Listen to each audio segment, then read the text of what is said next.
Dan saya tak anggap Malaysia ni sebagai satu negara yang kejam. Kita banyak jaga orang di luar sana. Kita bantu Palestin.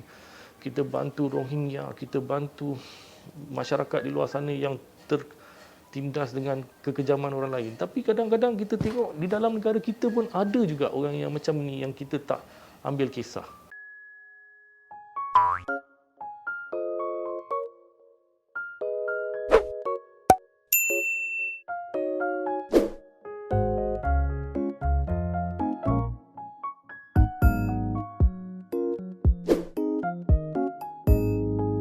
Assalamualaikum, Elsa di sini. Hai guys, gimana kabar teman-teman semua? Semoga sehat selalu, semoga bahagia selalu, dan semoga hari teman-teman semua selalu good day. Sebelum lanjut, aku mau ngasih tahu teman-teman dulu kalau di channel ini kita ada segmen baru yang namanya story time. Jadi di channel ini bakalan ada 2 segmen. Yang pertama reaction time dan juga story time. Nah, hari ini aku bakalan reaction salah satu video dari requestan teman-teman semua. Aku nggak tahu sih ini video tentang apa guys. Judul video itu bantulah saya untuk dapat kerakyatan pengenalan diri. Jujur dari judulnya agak sedikit ambigu sih bagi aku karena aku tidak mengerti maksud dari video ini. Jadi nanti sama-sama kita saksikan saja maksud dari video ini apa gitu. Tapi sebelum dimulai video reactionnya, seperti biasa aku mengajak teman-teman semua dulu untuk subscribe channel ini supaya tidak ketinggalan updatean terbaru dari channel ini. Ya udah tanpa berlama-lama, jom kita mulai video reactionnya. Are you ready? Let's go.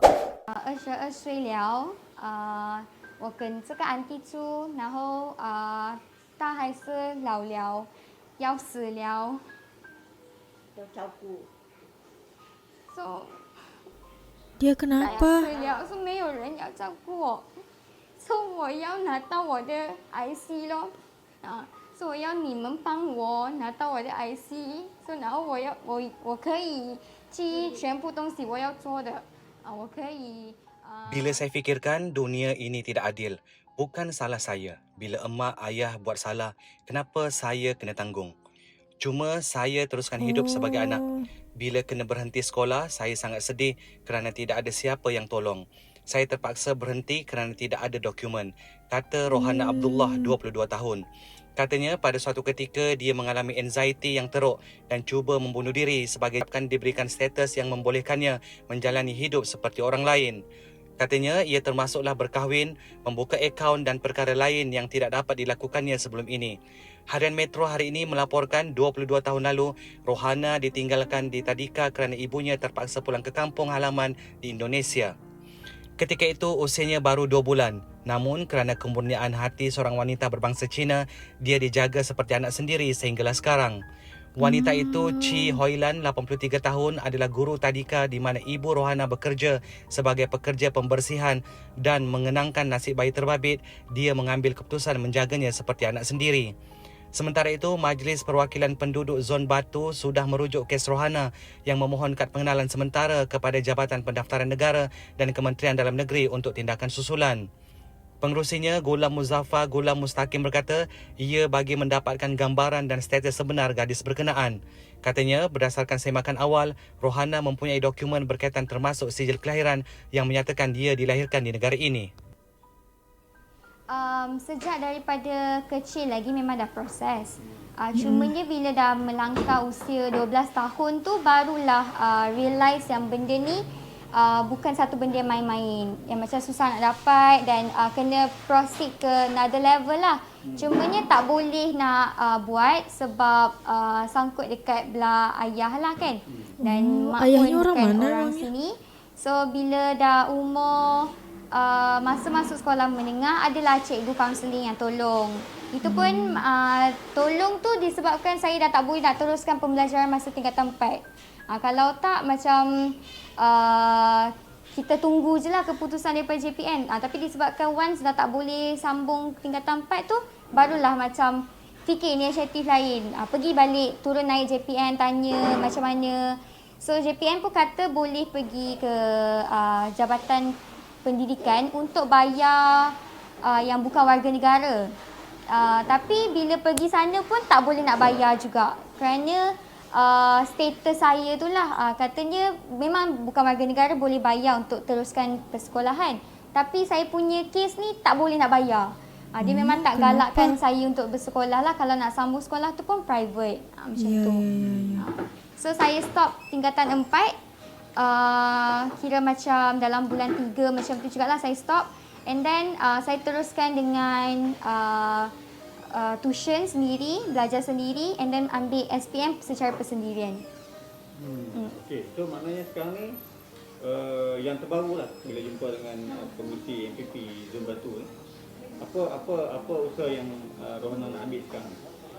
Okey, untuk kes saya tahu yang ada lagi ramai orang yang sama ataupun lebih susah lah mereka punya proses tu. So saya tak ada apa-apa harapan yang tinggi untuk kad pengenalan. Sebabnya kalau ikutkan saya pun dah give up lama dah. Sebab dia udah give up lama. Ada satu seketika sampai saya rasa macam dah tak berguna dah untuk hidup.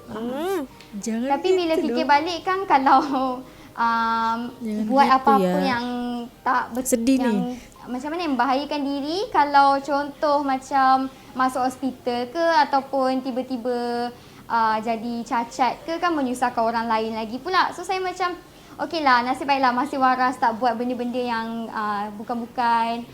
So bila saya jumpa dengan Tuan Haji Gulam ni, so apa yang saya harapkan, at least saya ada satu identiti di mana kalau saya nak keluar, nak bergerak senang.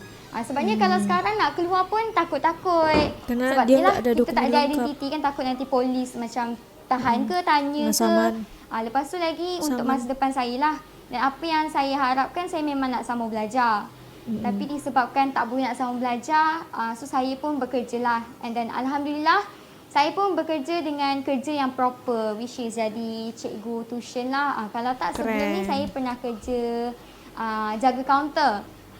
Tu pun macam dilayan seperti tahulah kerja-kerja yang macam tu kan. So macam jadi warga asing jugalah macam tu.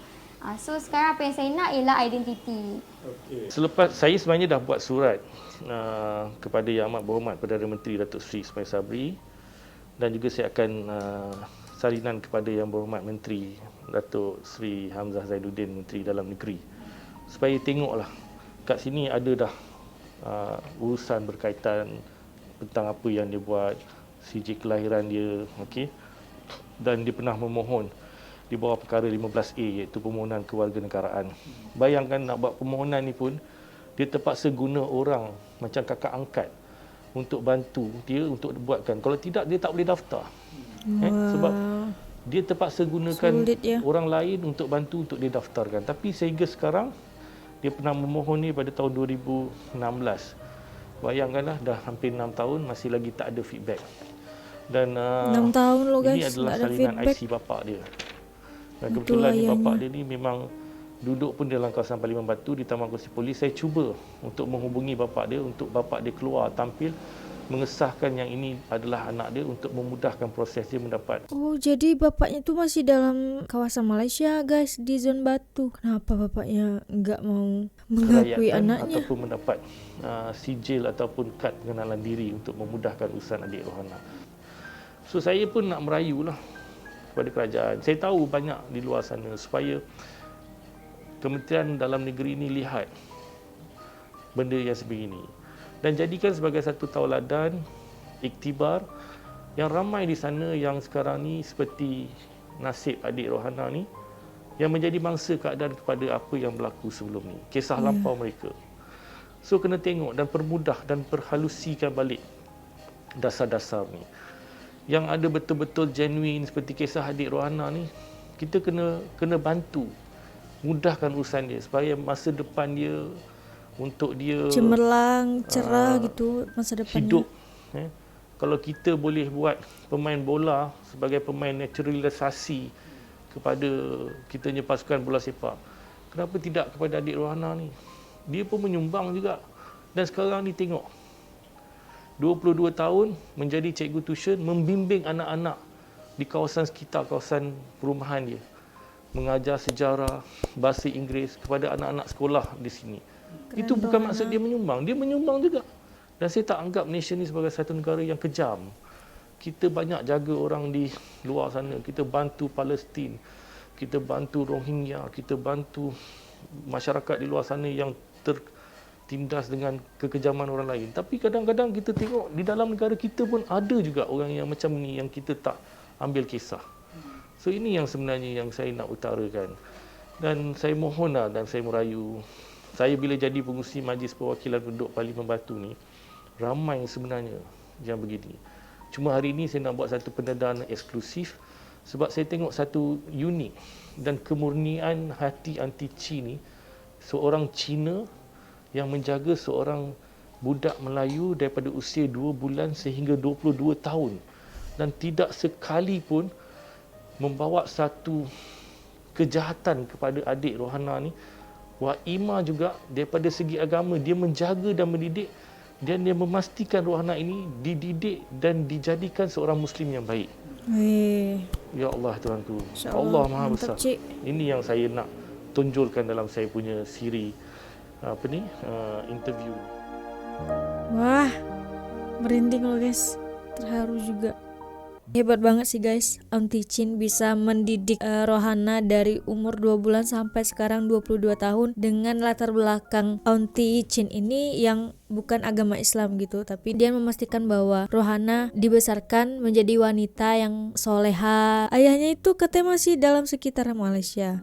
Kenapa nggak dibawa anaknya? Jadi karena masalah yang kelam di masa lalu, anak yang menjadi korbannya gitu. Itu juga banyak banget sih terjadi di kehidupan kita gitu kan. Dan semoga niat baik dari Uncle Gulam bisa diterima oleh kerajaan supaya mempermudah kehidupan pengenalan diri dari Rohana ini. Dimana juga Rohana ini sudah give up sebenarnya selama 6 tahun tapi nggak ada respon atau feedback dari kerajaan mungkin atau dari pemerintahan. Nah akhirnya Uncle Gulam ini membantu untuk merealisasikan itu dan kita berdoa semoga apa yang dicita-citakan sama Rohana untuk mendapatkan identitas dia semoga terselesaikan ya guys. Yaudah kayaknya cukup sekian video reaction kali ini. Kita ketemu di video selanjutnya. Bagi teman-teman yang mau request bisa banget DM di Instagram aku di @elsawidiantiputri. Yaudah kita ketemu di next video. Bye bye. Assalamualaikum.